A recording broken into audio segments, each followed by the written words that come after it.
Diálogo Nacional recebe hoje J.B. Oliveira, Dr. João Batista de Oliveira, advogado e um exímio comunicador.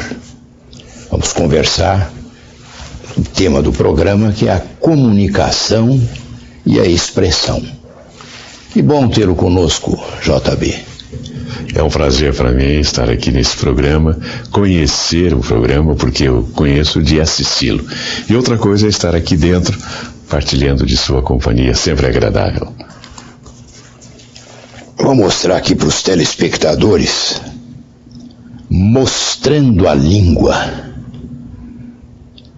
J.B. Oliveira, uma obra genial sobre a língua portuguesa. Já começo, JB, pedindo para você contar uma historinha que você me contou há pouco. Pode omitir o nome de quem mostrou, sobre a capa desse seu último livro. Pois não. Acontece que ligou-me um amigo que é o comandante militar do Sudeste, General Ademar, e disse: esteve aqui um amigo nosso, um amigo comum, e trouxe um livro que eu achei muito interessante, muito curioso. O livro se chama Mostrando a Língua. Do outro lado, eu sorri. Ele disse: o interessante é que quando eu vi a capa do livro, disse ele, eu falei: eu conheço esse cara. E aí a pessoa disse: o Einstein? Não, o JB. São algumas explosões espontâneas que a lógica não entra em funcionamento. Nós explodimos pela emoção.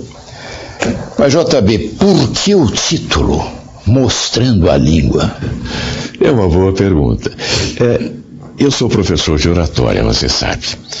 E tenho dito sempre nos cursos de oratória que nós temos 3 partes distintas em uma mensagem, uma comunicação: o início, o meio e o fim. O início responde pelo nome técnico de exórdio.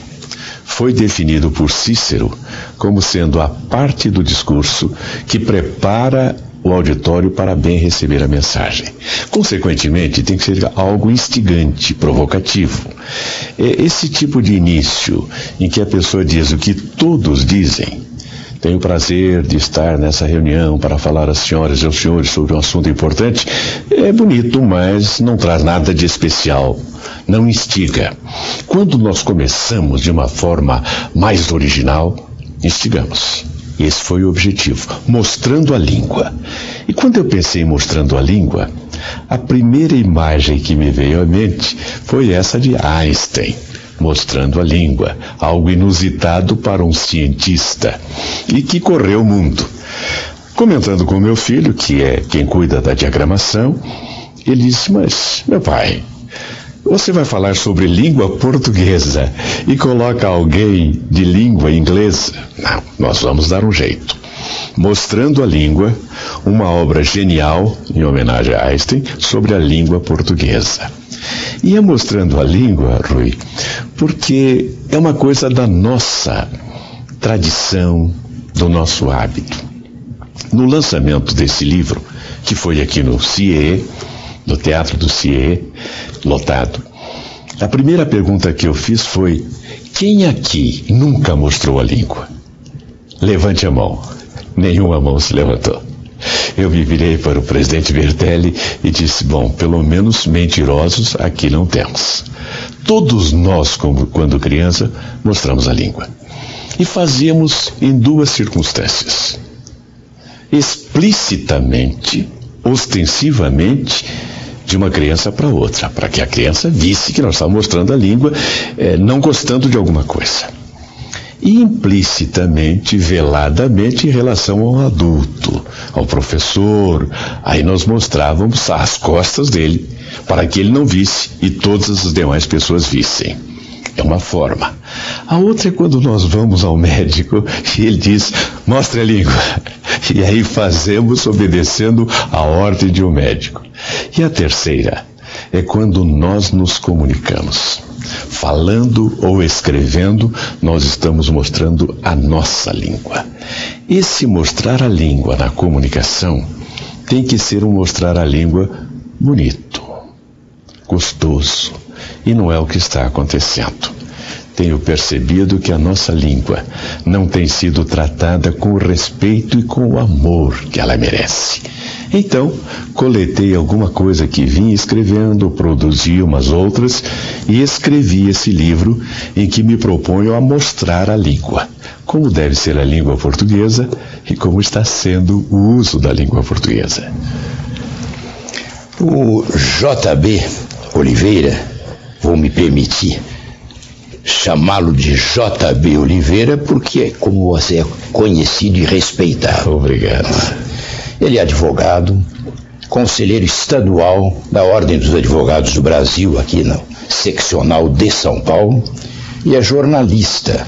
Ele presidiu a Associação Paulista de Imprensa. Tem várias, é um líder e preside e participa de várias entidades e instituições. Dentre elas, ele é titular da cadeira número 38 da Academia Cristã de Letras e membro também do Instituto Histórico e Geográfico de São Paulo. O JB é professor universitário, professor de comunicação, de marketing e de cerimonial e protocolo, além de consultor empresarial e educacional. Comunicação e expressão, como é que surgiu aí a sua vocação para desenvolver essa área tão bonita? Eu comecei a falar para o público muito jovem. Sou do interior, sou de Presidente Prudente, e tivemos lá um congresso de intermediários. E escolheram-me para ser o orador. Foi a estreia. E eu gostei. Achei que foi uma coisa agradável, uma experiência agradável. E comecei, a partir dali, a falar em várias ocasiões, em várias circunstâncias. E muitas vezes, depois de eu me manifestar, pessoas diziam: eu gostaria de falar como você. Como eu gostaria de falar como você? Eu parei um pouquinho e pensei: como é que eu falo? Fiz uma autoanálise. Como é que eu falo? E percebi que instintivamente, intuitivamente, eu usava um método. Passei isso para o papel. Esse método é o mais banal, o mais simples possível. Simplesmente juntando algumas coisas lógicas, da lógica comum. Que para falar nós temos que ter início, meio e fim, da mesma maneira que para escrever temos que ter início, meio e fim. Cada uma dessas partes tem a sua razão de ser, o que eu devo fazer no início, o que eu devo fazer no meio, o que eu devo fazer no fim. Percebi também que algumas coisas que atrapalham a comunicação falada, por exemplo, uma delas, a mais importante, a mais comum, é a inibição, o medo de se expor. Fui analisar o porquê da inibição e como combater. Percebi que outro problema, falando e também escrevendo, se dá quando a pessoa perde o rumo da comunicação. Eu chamo de desconexão.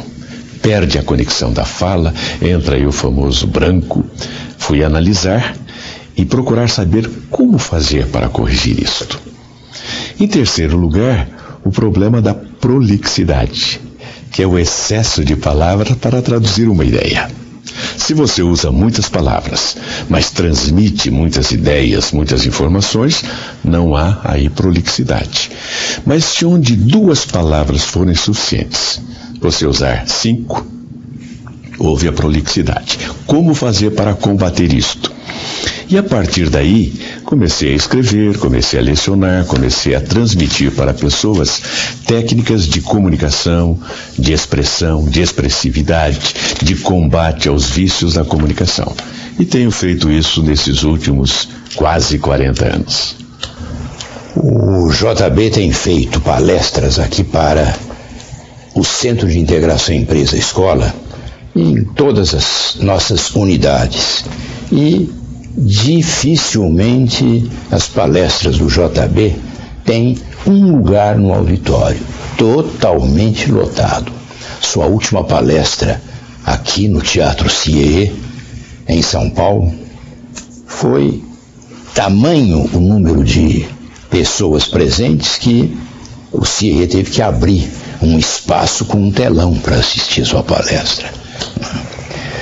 A que você atribui esse interesse dos jovens e dos menos jovens pela comunicação, pela expressão?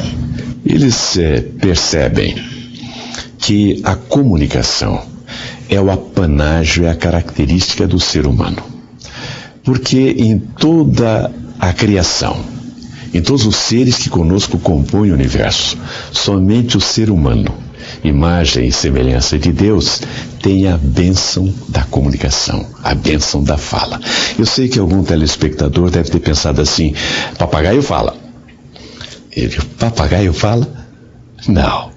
Papagaio, papagaia. Ele apenas repete mecanicamente aquilo que ouviu, sem qualquer compromisso com a lógica, com a coerência. Isso não é falar. Falar é traduzir o que nos vai na alma, no coração, na mente, os sentimentos, as emoções, os ideais, as ideias, em sons articulados, modulados, inteligentes e inteligíveis. Isto é comunicação. Isto somente o ser humano faz. Então, quando alguém busca técnicas para se comunicar melhor, está simplesmente respondendo a um anseio interno, a um anseio íntimo de se expressar como imagem e semelhança de Deus. Porque, no princípio, era o Verbo. E o Verbo estava com Deus, e o Verbo era Deus. Se nós somos imagem e semelhança dele, nós somos também Verbo, nós somos também Palavra. Uma das suas fãs, inclusive é nossa companheira na Academia Cristã de Letras, a advogada Francis de Azevedo. A Francis conta que foi também sua aluna nos cursos de oratória. E conta também o momento em que ela começou a ter um pavor no início do curso de oratória, quando era chamada por você, e à medida em que o curso foi prosperando, o medo foi reduzindo até ela se tornar uma boa oradora. Qual é a receita? A receita. Eu tenho dito, Roy, que a inibição é alguma coisa que nos trava, alguma coisa que prende nossa garganta. E que isto podemos pensar que seja um fenômeno que afete a nós brasileiros, porque nós sabemos que o nosso caldo de cultura não é lá essas coisas, a nossa formação educacional escolar deixa a desejar.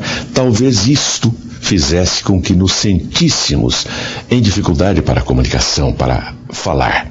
Entretanto, uma pesquisa levada a efeito nos Estados Unidos pela Business Week demonstrou que o medo de falar em público é um dos maiores medos do cidadão americano. Ora, se o cidadão americano, que parece tão à vontade, tão desinibido, tem um medo tão grande, imagine nós outros. Então aí está, a inibição é esse primeiro obstáculo a vencer. Eu não sei se o tempo vai permitir, mas se permitir eu vou falar algo sobre inibição como surge. Se não der nesse tempo, nesse bloco, podemos falar no próximo bloco, para que eu explicite melhor o assunto. Vamos deixar então para o próximo bloco. Vocês hoje, internautas e telespectadores, estão tendo esse privilégio de ouvir o advogado João Batista Oliveira, o JB Oliveira. Advogado, conselheiro estadual da OAB aqui em São Paulo e um exímio comunicador, professor que é de comunicação, marketing cerimonial e protocolo de várias entidades. No próximo bloco nós vamos continuar tendo essa agradável conversa com o JB. Mostrando a língua é o último livro de JB Oliveira. Está aqui a capa criativa, original, uma figura não do JB Oliveira, mas do Einstein, e uma obra genial sobre a língua portuguesa. Mas nós terminávamos o bloco anterior, onde você falava do problema da inibição. Vamos continuar. Vamos lá. Eu sempre me debruço sobre o problema, procurando a sua solução mais natural, mais próxima do ser humano, não aquela envolta em tecnologias, porque aí fica de difícil assimilação. Eu vou ao campo prático. E observei e faço essa brincadeira no curso. Quando nasce uma criança, digo eu, os pais recebem uma cartilha chamada Como Ensinar Meu Filho a Falar. Você não recebeu. Ninguém recebeu. Criança é uma bênção que Deus nos dá, mas vem sem manual de instruções para nada. E aí nós temos que ensinar essa criança a falar. E como ensinamos? Adotamos um método que não é individual, ele é universal. E é um método mais do que simples, simplista, simplório até. É um método dadaísta, binário. Aí eu pergunto, como é que nós chamamos a criança? É bebê ou nenê? Olha aí o binarismo, bebê ou nenê. Para cuidar do bebê, nós contratamos uma moça que é a babá. A babá troca o bebê, porque o bebê faz xixi e faz cocô. Leva-o para dormir, ou seja, naná. Dá-lhe comida, ou seja, papá. Se for a mamadeira, mamá. Ajuda-o a andar, dandá. De vez em quando vem visitá-lo um senhor de cabelos grisalhos ou sem cabelos, que fica encantado com o bebê, que é o vovô, que vem junto com a senhora que fica mais encantada ainda, que é a vovó. A vovó traz um cachorrinho, que pode ser chamado de totó, se for substantivo próprio, ou au-au, se for substantivo comum. E vem no carro do vovô, que é o fonfon. Está aí o conjunto de palavras que nós usamos para ensinar a criança a falar. Um belo dia, sai o bebê com a babá, o vovô e o vovó no fonfon com o au-au para passear. Acontece, Rui, que um belo dia, esse bebê, essa criança, em vez de falar do jeitinho que nós ensinamos, diga, nenê quer naná, nenê quer naná. Ele diz assim, eu quero dormir. Ele fala, olha aí, ele falou direitinho, ele falou. Aí chama o vovô, a vovó, o titio, o leiteiro, o padeiro, o cozinheiro, todo mundo, coloca o molequinho no centro da sala, luzes, e pede para ele falar de novo. E ele fala, eu quero dormir. E fica todo mundo encantado, embevecido, como se estivesse ali um marcianinho. Filmam.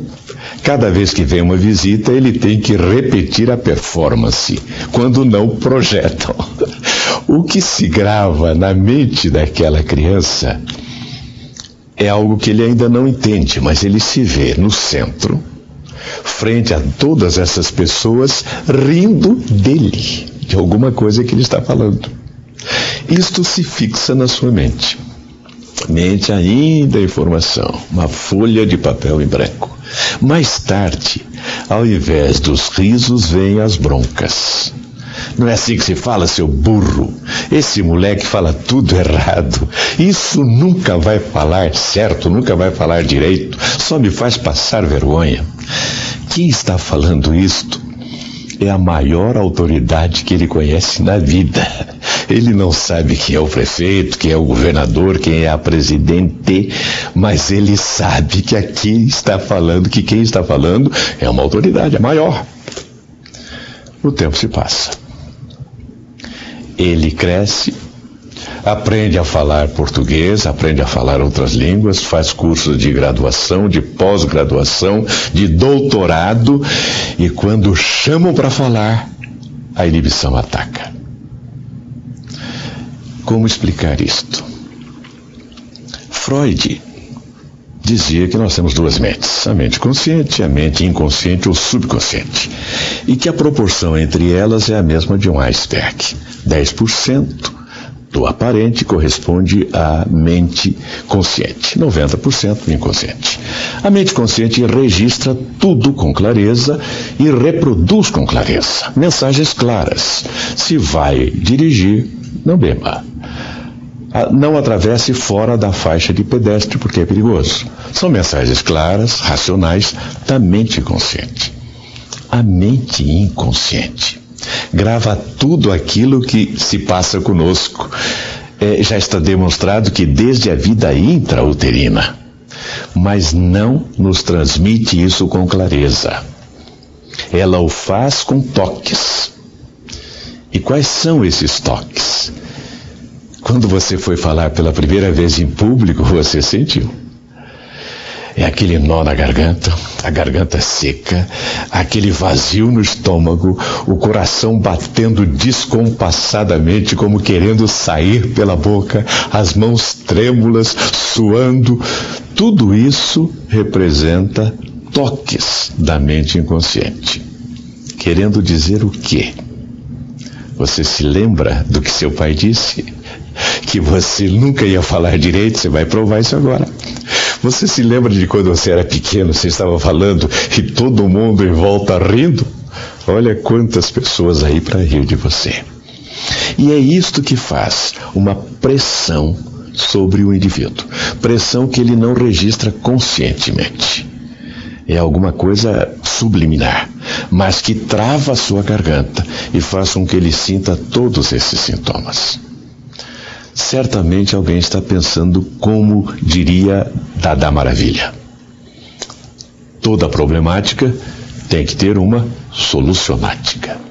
Qual é a solucionática?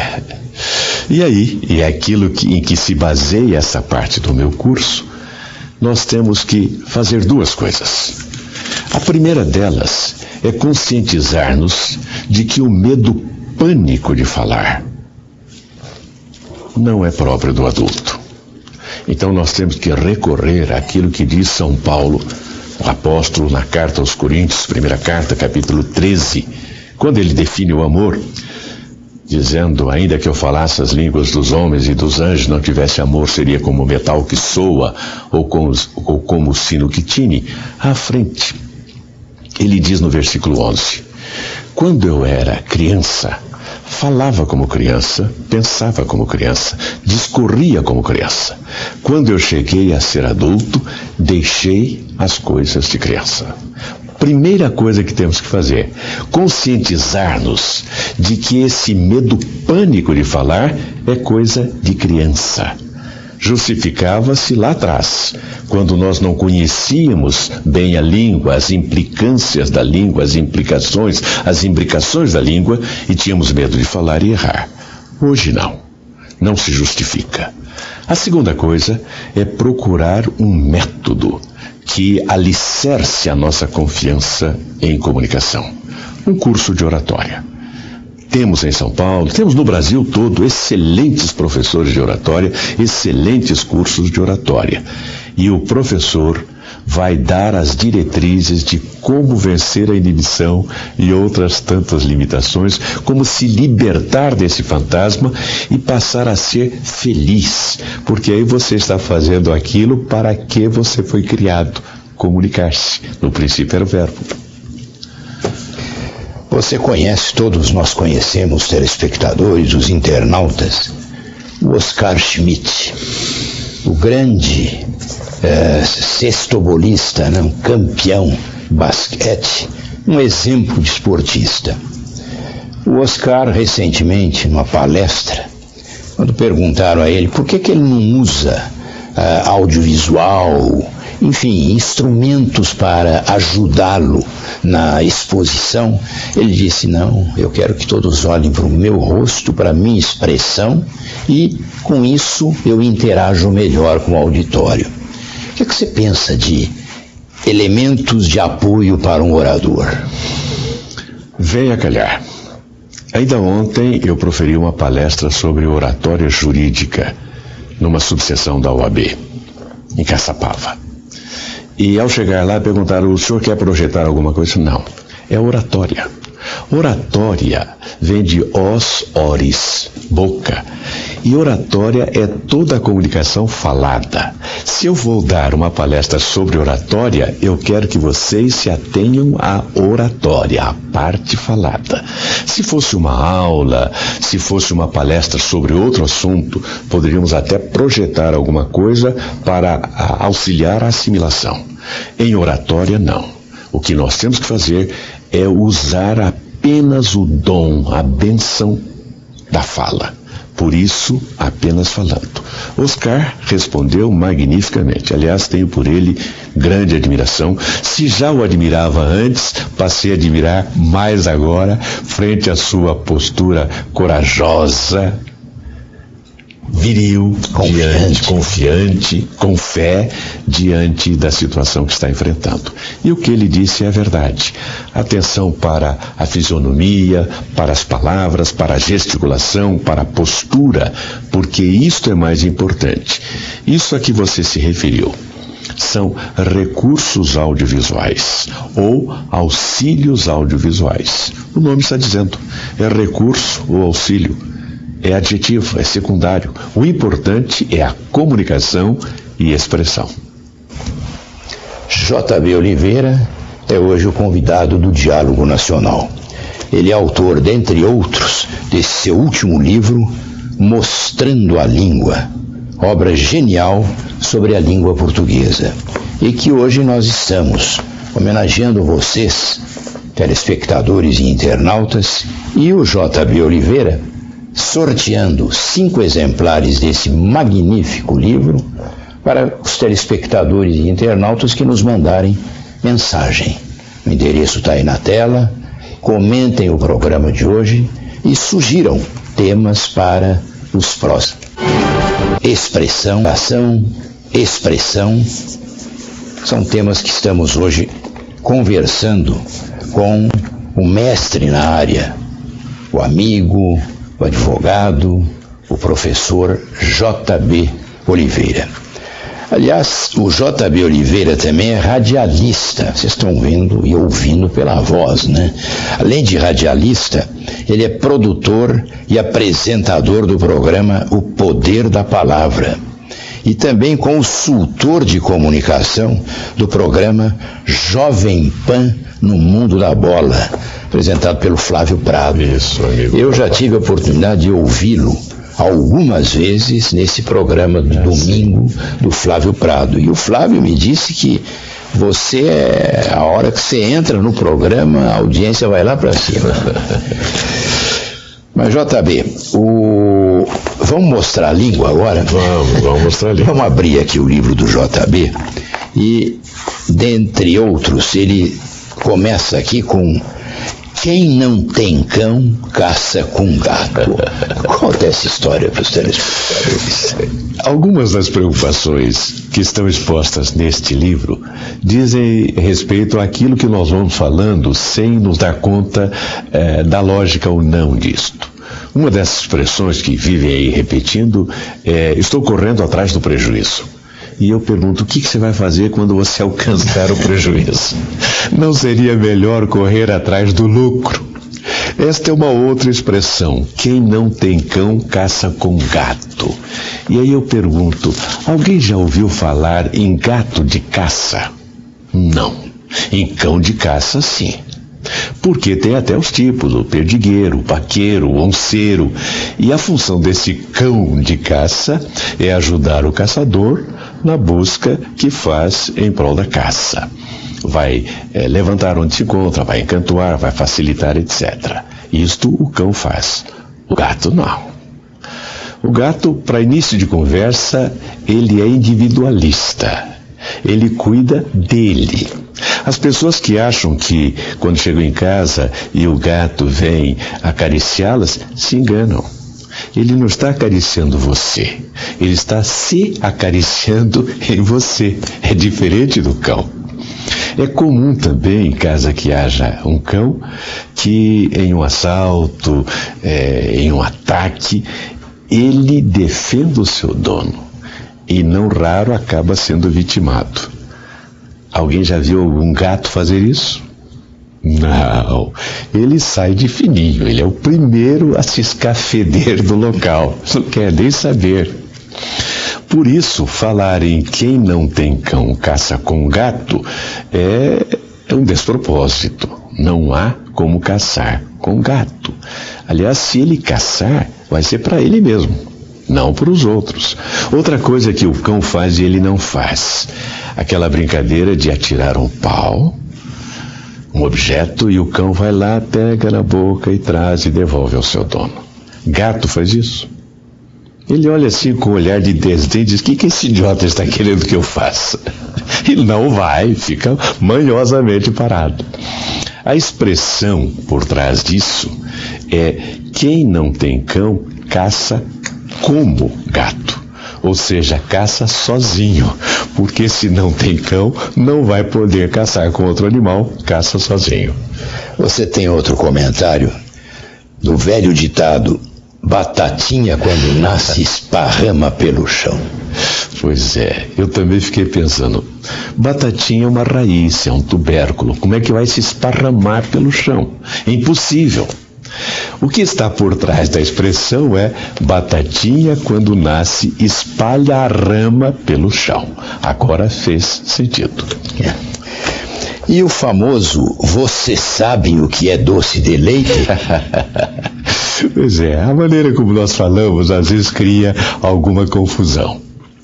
Eu usei essa frase num curso de comunicação que estava ministrando para um grupo de professores. E eu perguntei: você sabe o que é doce de leite? Sim, sabiam. E sabiam até como fazer. Não, eu não estou me referindo ao doce de leite, com 3 palavras. Estou me referindo a doce de leite, ou seja, um deleite, um prazer doce. É que aos nossos ouvidos a coisa soa de forma diferente. Eu estava aqui me lembrando e fui convidado a proferir lá uma palestra dentro do simpósio de comunicação do Exército. E eu falava a respeito da necessidade que temos de falar com clareza, pronunciando bem separadamente as palavras, porque o nosso hábito é proferir palavras atropeladamente, e que isso pode gerar alguma confusão. Eu dizia, por exemplo, ouçam esta frase: por falta de dinheiro para alimentação, o exército está com menos soldados. A ideia formada aí é de antropofagia, não é isso, não está comendo os soldados, está com menos soldados por não ter verba para prover alimentação.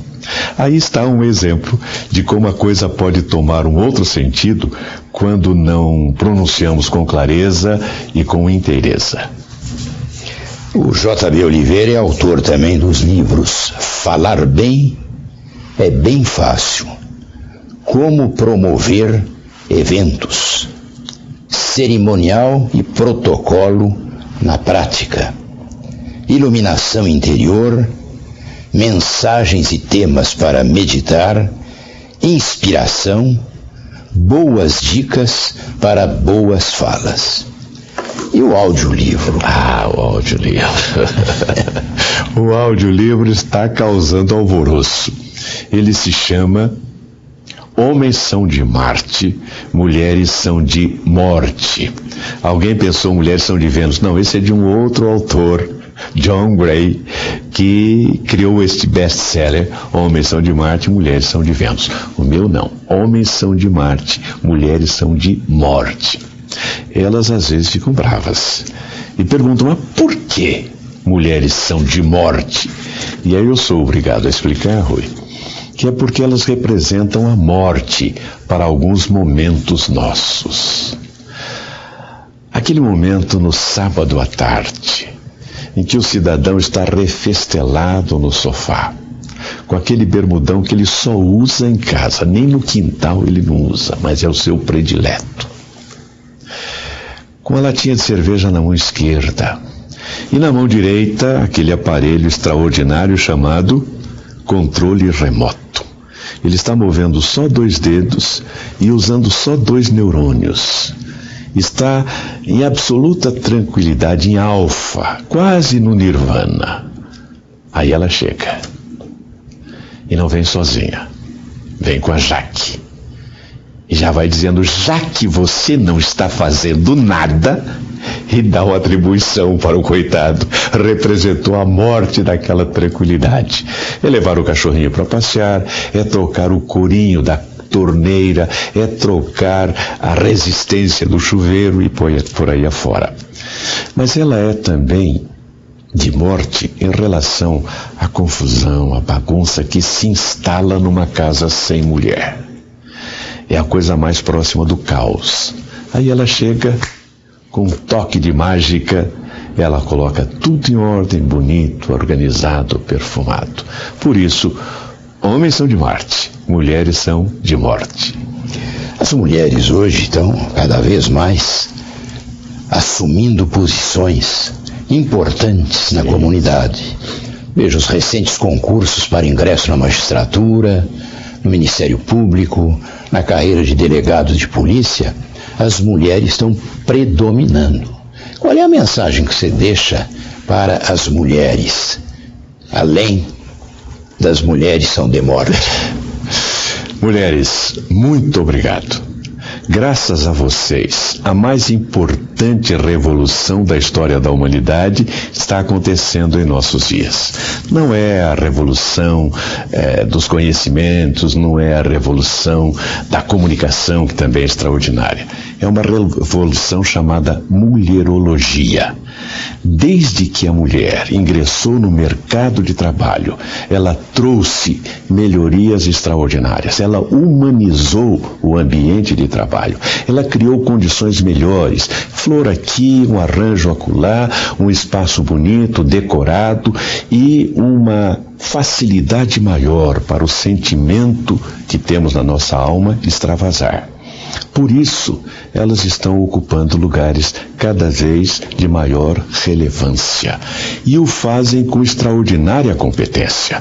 Porque, indiscutivelmente, a mulher tem mais sensibilidade, tem mais acuidade, tem mais perseverança no que faz, tem mais atenção. Por isso, nos concursos, elas estão à nossa frente. Na OAB, já temos mais advogadas do que advogados. No Sindicato dos Jornalistas, temos mais mulheres do que homens e por aí.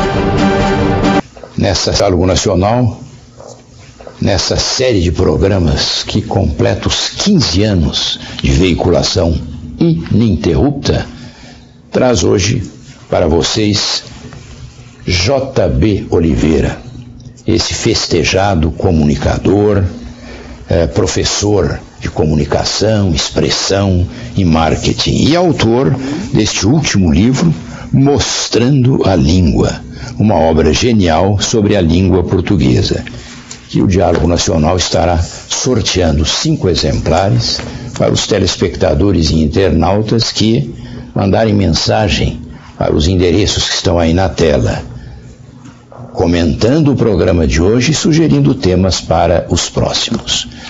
Por falar em site, você tem um site também, né?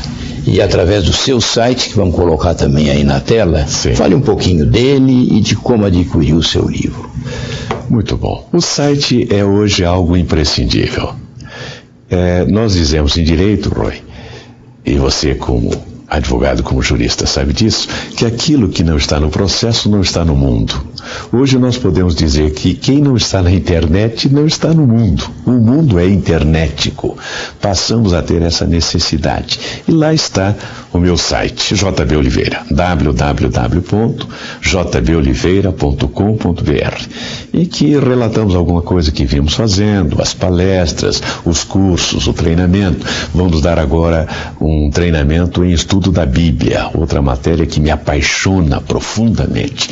Como conhecer a Bíblia, como ler a Bíblia, como entender a comunhão do Velho Testamento com o Novo Testamento, tudo isso de maneira absolutamente fora de qualquer cogitação doutrinária, é cogitação filosófica do estudo da Bíblia.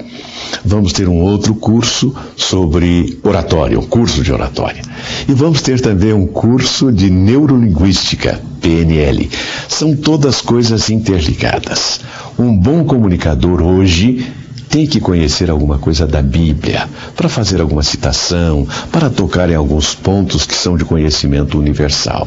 Tem que conhecer também programação neurolinguística, que é um passo além na comunicação. E lá no meu site você vai encontrar essas informações. www.jboliveira.com.br. É também por ali que você pode adquirir os nossos produtos, os nossos livros. O livro, o audiolivro, o livro anterior, Boas Dicas para Boas Falas, um CD sobre oratória e tomar conhecimento do que vimos realizando, do que vimos fazendo. Quais são, JB, a seu ver, os maiores problemas do nosso idioma na atualidade? Os maiores problemas. O maior de todos eles, sem dúvida, é o descaso para com a língua. É o descaso. Alguém já disse que o contrário do amor não é o ódio, é o descaso. Se nós não amamos a língua portuguesa, nós descuidamos dela e permitimos que ela vá se deteriorando nessa algaravia que anda aí pelas ruas, coisas que seriam inadmissíveis há algum tempo. A própria escola já não tem mais o mesmo cuidado que tinha no meu tempo, em que os professores exigiam que você conhecesse a norma culta da língua.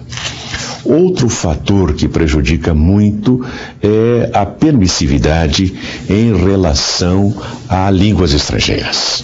Nada contra, melhor dizendo, que usemos uma ou outra palavra estrangeira. Até porque há algumas para as quais nós não temos um sinônimo. Então vamos usar. Há outras que são tão tradicionais que não há como fugir a elas. Mas eu me refiro a esse uso desnecessário, exagerado, de palavras de outras línguas. Dizia-me um inspetor, um supervisor, melhor dizendo, que lá com sua equipe, ele fazia todas as manhãs um brainstorming. E eu imediatamente fiquei pensando que seria uma tempestade de pães, porque bread é pão, storming, tempestade. Ele quis dizer brainstorming. Ora, se você não conhece outra língua, fique no português. É tão bonito, é tão agradável, é tão rico, que tem palavras que nenhuma outra língua possui, que tem uma sonoridade que é só nossa. Minha filha, estudando fora do Brasil, volta e meia recebia um pedido para que falasse em português. E ela dizia, mas não adianta, vocês não entendem. E diziam, nós podemos não entender, mas adoramos ouvir você falar em português, porque é uma língua melódica, agradável. Está aí. Não temos nada contra as outras línguas. Todas têm a sua razão de ser, seu valor, todas são expressões do conhecimento humano. Mas a língua portuguesa é maravilhosa. Por isso, trazer palavras de outro idioma desnecessariamente não. Descuidar da maneira culta de falar, não. Desconhecer os princípios gramaticais básicos também não. Até porque a gramática, ela nos é ensinada no ensino fundamental. Não é nem do superior. Por isso, falar bem a própria língua não é privilégio de alguns, é dever de todos. E ao falá-la, nós afastamos a pior ameaça que a língua portuguesa pode ter. O JB também é um exímio cerimonialista. Eu já estive presente em vários eventos em que ele é o cerimonialista.